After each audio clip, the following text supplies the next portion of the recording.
It is incredible to see the lengths that some bigots will go to in order to paint trans people as intrinsically evil. Like some of the things bigots will come up with, the way they routinely embarrass themselves in public, there'd be something to admire in their tenacity if it weren't so bloody bigoted. And today's venting orifice of humiliation is no exception. Though before we discuss things further, I just need to give a quick content warning for the following: transphobia, misogyny, racism, and sexual violence. If you like our work, please consider supporting the channel via Patreon. You can also support us by liking, commenting, and sharing this video on social media.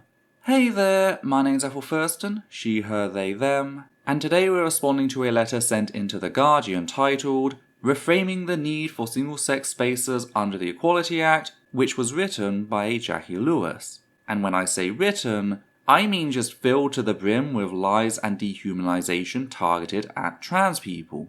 The letter itself is a reply to a previous letter, glaring flaws in the idea of excluding trans people from single-sex spaces, which was written by a Dr. Matthew Wenham.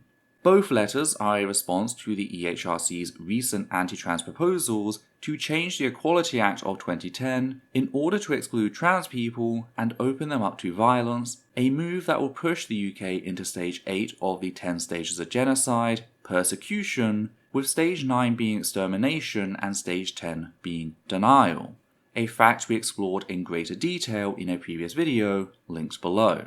Returning to the letters, Dr. Wenham is fundamentally against the EHRC's proposals, whilst Jackie Lewis is in favour of said genocide. So I'll start by reading Dr. Wenham's letter to give you a better understanding of what's been said to provoke a response from Jackie Lewis.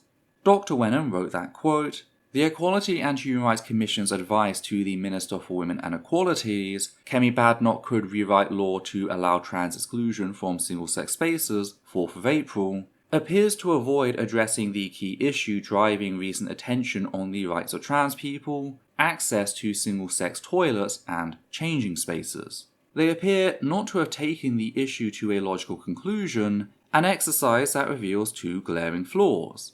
First, if such spaces are to be divided by biological sex, this will force trans women into men's spaces, and more alarmingly, trans men into women's spaces. The latter will mean that a greater number of more masculine people will be present in women's spaces, thereby making it easier for cis, or biological men, to infiltrate them. This will increase the risk to women using such facilities, not to mention the increase in risk to trans women using men's facilities. Second, how should such policy be policed? Fundamental statistics tell us that almost any feasible system of distinguishing between trans and cis people will reject more cis people than trans, as they make up 99.5% of the population. This will be deeply prejudicial against any women wishing to use such facilities who do not appear sufficiently feminine. There is no evidence of an increase in risk to the public at large when trans people are legally allowed to access the toilet and changing facilities appropriate to their preferred gender. There are multiple jurisdictions in Europe and North America where this is the case.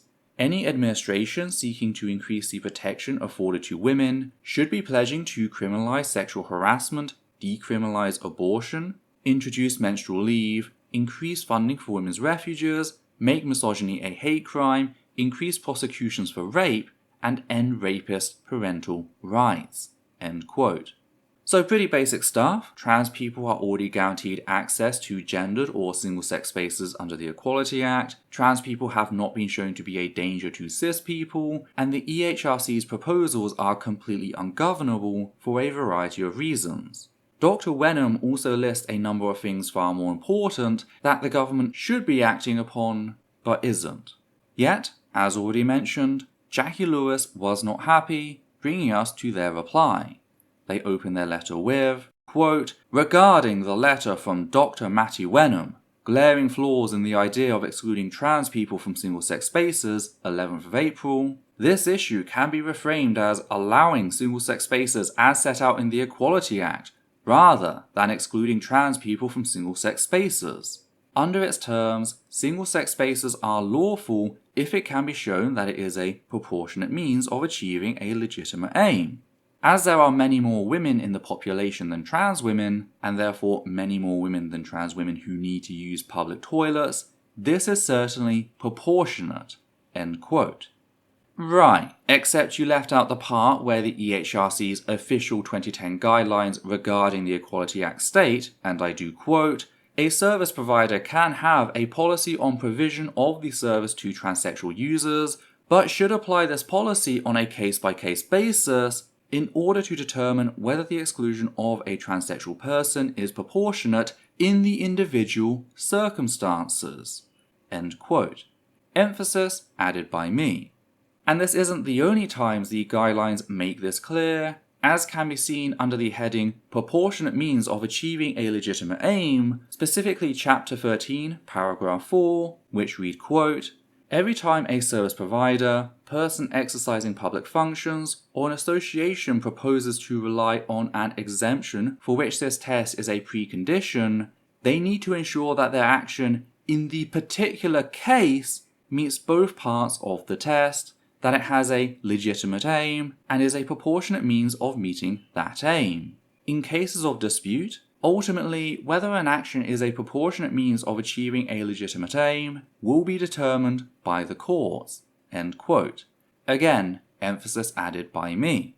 This information isn't hidden. Said guidelines were quite literally published alongside the Equality Act to help everyday people understand what it actually meant, and is routinely referenced in this discussion. So whilst you could technically try and reframe the EHRC's proposals as allowing single-sex spaces as set out in the Equality Act, that would be lying, and a desperate attempt at that. I just want to add that the EHRC also clarified that neither medical transition nor a gender recognition certificate is needed to be protected under the Equality Act. You are protected simply by being trans, meaning you have legally guaranteed access to spaces in line with your gender, something I always try to highlight since this is another thing anti-trans bigots love to lie about. The last thing I want to comment on is the assertion that there being more cis women than trans women justifies stripping trans women of their human and civil rights. This is known as tyranny of the majority or tyranny of the masses, in which the desires of the majority are allowed to strip away the very rights of a minority group, something that has historically been used to justify all manner of crimes against humanity, such as segregation and the Holocaust. So I guess it makes sense for Lewis to make said argument. Of course, this is not what proportionate refers to in the Equality Act, a fact that's pretty obvious when you consider how most of the groups protected under the Equality Act are minority groups by definition. Ergo, if proportionate meant what Lewis is pretending it does, the vast majority of the Equality Act would be void. Pretty much anything that wasn't sex-based rights, which again is pretty on brand for the anti-trans crowd, which is filled with literal fascists.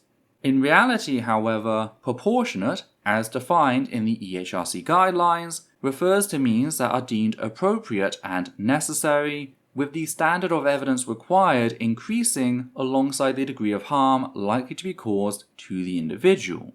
So it's not about numbers at all. Though Lewis continues in her unfounded confidence, asserting that, quote, "The term biological sex does not require quote marks as used by Dr. Wenham. It's a simple and scientifically accepted term." End quote. If that were true, how come the EHRC floundered the moment transactional chair, Helen Belcher, asked the EHRC's chief executive, Marcel Boo, for the definition of biological sex that was used by Baroness Faulkner in reaching her conclusions? If it is, in fact, such a simple and scientifically accepted term, why were they completely incapable of providing it?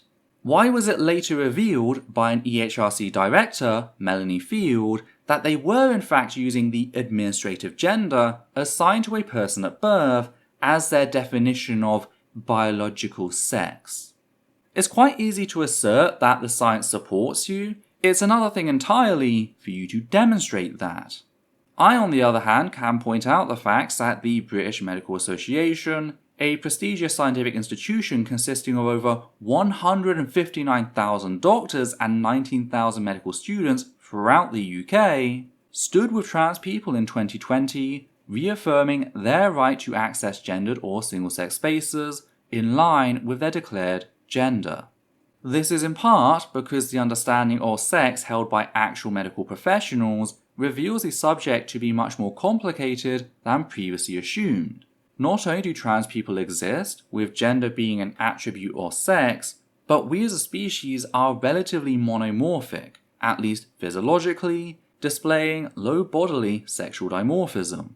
This is in spite of millennia of eugenics in which intersex people, those with differences in sexual development that were perceived as blurring the lines between the two sexes, were murdered and later sterilized, with 19th, 20th, and even 21st century doctors quite literally trying to force their Christian view of sex onto the natural world. And yet 2% of all live births continue to be intersex by the criteria set in the centuries prior to our beginning to deconstruct certain assumptions about the nature of humankind. In fact, we've come to realize that everyone on this planet has some degree of sexual variation along several physiological traits, such as chromosomes, hormones, gametes, genitals, and secondary sexual characteristics. The idea of the perfectly sexually dimorphic person, that there's two distinct bell curves as opposed to two greatly overlapping ones, is a myth, a complete fantasy, a fairy tale bigots tell themselves to act like they have science on their side when they don't. Thankfully, science doesn't prescribe, it describes, meaning that it can both recognize general patterns and rule of thumb, whilst also appreciating the outliers. There are 118 known elements on the periodic table, of which just 2, hydrogen and helium, account for 98% of all mass in the known universe. Yet we don't ignore the other 2% or pretend like the other 116 known elements are broken. That isn't the case for law, which is inherently prescriptive, which is where the problems arise and is why the EHRC is having to forward administrative or legal gender as biological sex, when it really isn't.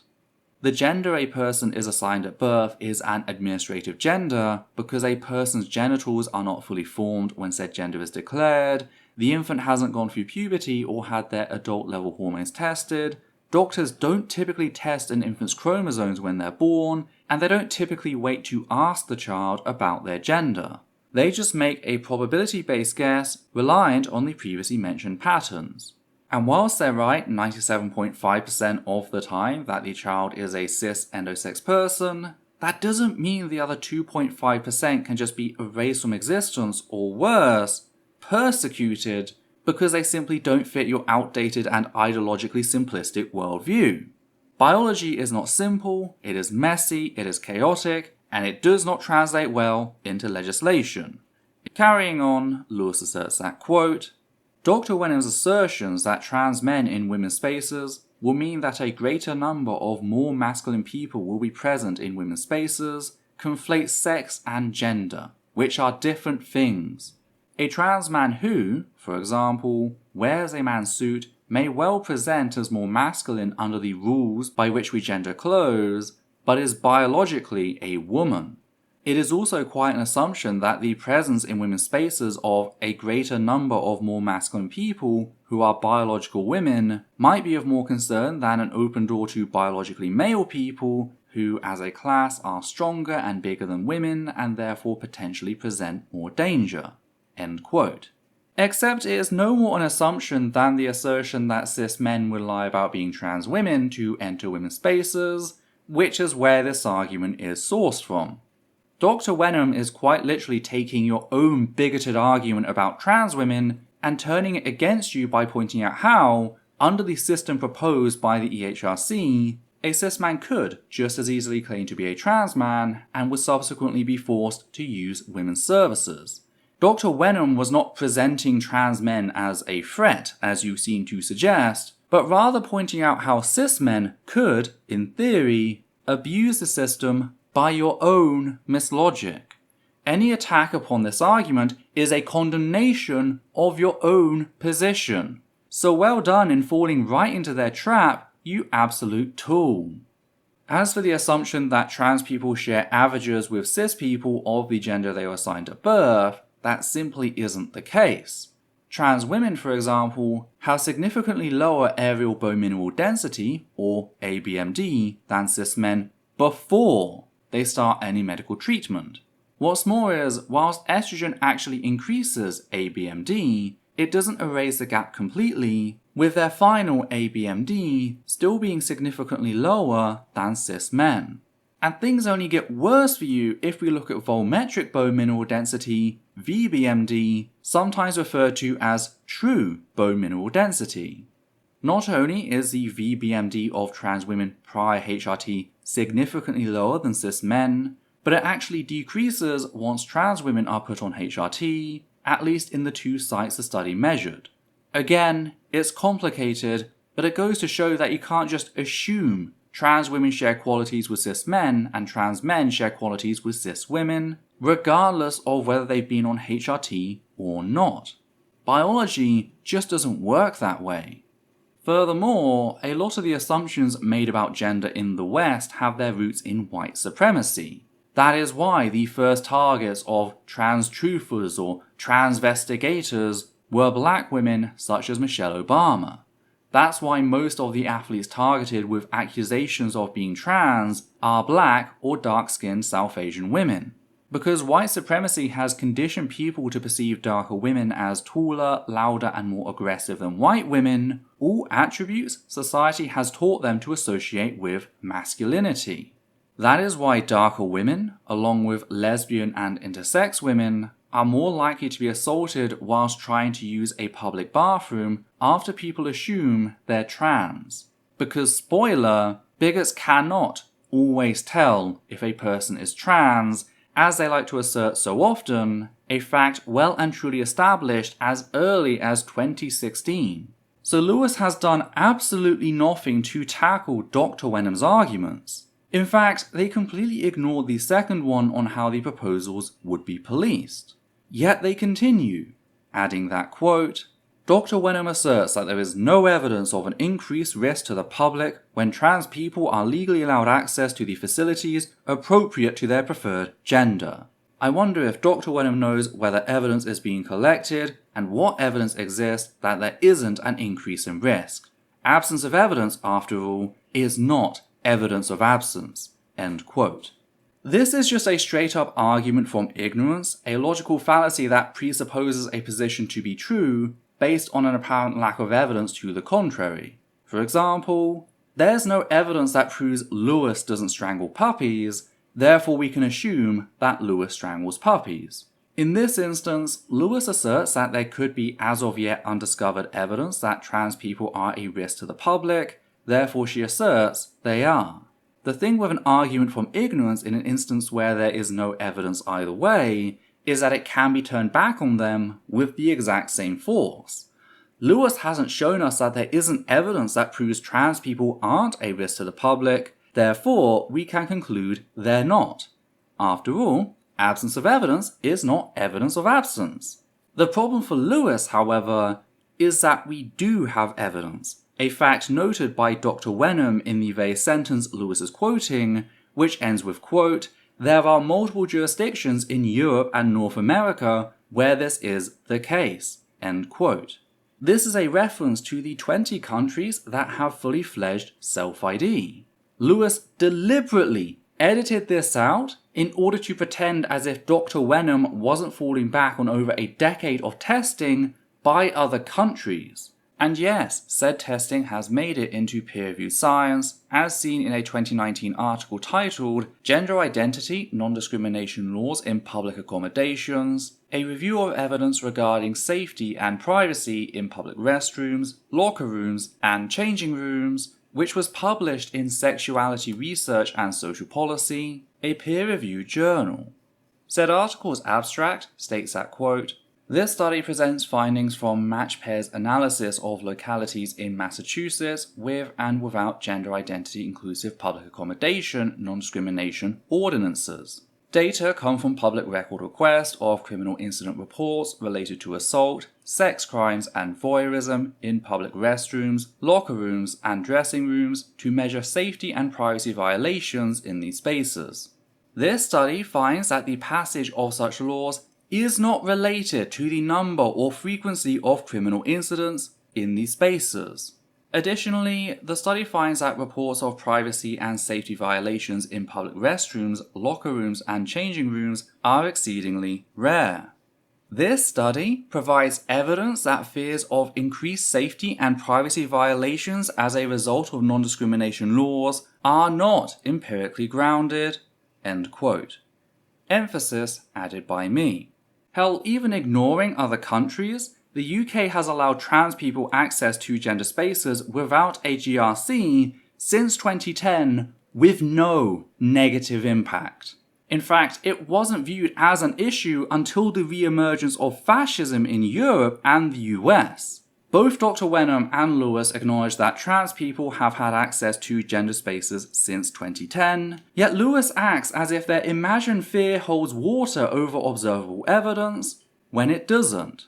All evidence available shows that trans people do not increase risk when accessing gender spaces, either directly or indirectly, meaning that until evidence to the contrary is provided, it is fair to conclude that trans people pose no greater risk to society than cis people. Moving away from science and scientific philosophy, when it comes to law, we tend to follow the presumption of innocence, that is, innocent until proven guilty. Yet Lewis and her fellow anti-trans bigots have judged all trans people, trans women in particular, as being guilty of apparent crimes against cis women. This is then called upon as justification to issue a collective punishment, the demand to exclude them from women's spaces, stripping them of their human and civil rights. Lewis is working under the prejudicial assumption that a marginalized group is inherently criminal. Though it's not just general law and human decency that's being violated here, it's a direct violation of the proportionate means of achieving a legitimate aim that Lewis brought up earlier.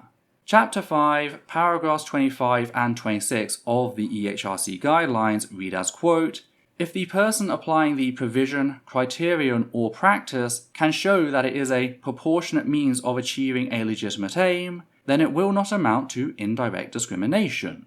This is often known as the objective justification test. The test applies to other areas of discrimination law, for example, discrimination arising from disability. See paragraph 612. If challenged in the courts, it is for the service provider to justify the provision, criterion, or practice. So it is up to the service provider to produce evidence to support their assertion that it is justified. Generalizations will not be sufficient to provide justification. It is not necessary for that justification to have been fully set out at the time the provision, criterion, or practice was applied. If challenged, the service provider can set out the justification to the court. End quote. So to be clear, it is not on trans people to justify their existence in gendered or single-sex spaces. It is on those who wish to exclude them to provide evidence which justifies doing so. Reminder that this is the very standard Lewis called upon at the start, and it just blew their entire argument out of the water. Dr. Wenham is not only backed by science, but the law, both general and specific. Which leaves us with Lewis's closing statement, something that garnered a lot of attention online, and is how I came to know of the article. Lewis asserts, quote, "In short, if women's spaces are open to trans women on any basis, women lose the right to say no to any man." End quote. What is there to say about this but fucking yikes? This is a call to action in that it frames the mere existence of trans women in women's spaces as the permittance of rape, with the hypothetical solution being to take said trans women out, to remove them from the equation. I do consider this to be clear incitement to violence against a protected group published by The Guardian, and I do believe that, in a just society, this would be acted upon. Nobody should be allowed to present the mere existence of a marginalized group as being tantamount to rape And I mean nobody. This is how we end up with trans people being assaulted and even murdered, yet sadly no justice will come of this as the police serve the status quo, and the status quo is very much set on being raging anti-trans bigots. What can I say? All cops are bastards. This does, however, demonstrate what I warned about at the end of our EHRC video, in how the proposed changes would likely embolden bigots. Because yes, whilst anti-trans bigots have painted us as sexual predators in the past, they typically did so through tacit means as opposed to so directly. They use euphemisms for trans people without ever acknowledging that they're talking about trans people, or they'll claim cis men will abuse the system rather than trans women taking the opportunity to be violent. So to see such an open admission of what we've all known about said dog whistles, it does highlight to me the continued deterioration of the issue. Anti-trans bigots are getting more bold.